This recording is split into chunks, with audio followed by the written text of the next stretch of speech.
April 2026 जवळ येते आणि या तारखेपासून तुमच्या खिशावर थेट परिणाम करणारे काही मोठे नियम बदलणार आहेत. तुम्ही पॅन कार्ड जर वापरत असाल किंवा शेअर मार्केटमध्ये गुंतवणूक करत असाल तर हे बदल तुम्हाला माहीत असायलाच हवेत. पहिला मोठा बदल तो म्हणजे पॅन कार्डचा. आता 10 लाख रुपयापर्यंतच्या रकमेसाठी पॅनचा तपशील देण्याची गरजच भासणार नाहीये. हॉटेल किंवा फंक्शनिंगसाठी पॅन मर्यादा ही 50,000 रुपयांवरून 1 लाख रुपयांपर्यंत करण्यात आली आहे. पण लक्षात ठेवा, आता कोणताही इन्शुरन्स पॉलिसी घेताना पॅन कार्ड देणं अनिवार्य असणार आहे. पालकांसाठी सुद्धा खुशखबर आहे. मुलांच्या शिक्षण भत्त्यावरील कर सूट ही 100 रुपयांवरून थेट 3,000 रुपये प्रति महिना करण्यात आली आहे. परंतु ही जास्तीत जास्त 2 मुलांसाठीच वापरता येणार आहे. तसेच हॉस्टेल अलाउन्सची मर्यादा आता 9,000 रुपये प्रति महिना असेल. पण ही सवलत फक्त जुनी कर व्यवस्था म्हणजेच ओल्ड टॅक्स रेजिम निवडणाऱ्यांनाच मिळणार आहे.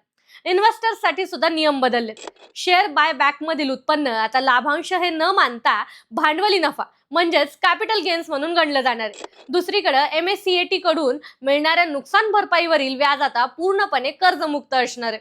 त्यावर कोणत्याही TDS कापला जाणार नाहीये. तर हे होते 1 एप्रिल पासूनचे महत्त्वाचे बदल. यातला कोणता नियम तुम्हाला सर्वात जास्त आवडला कमेंटमध्ये नक्की सांगा.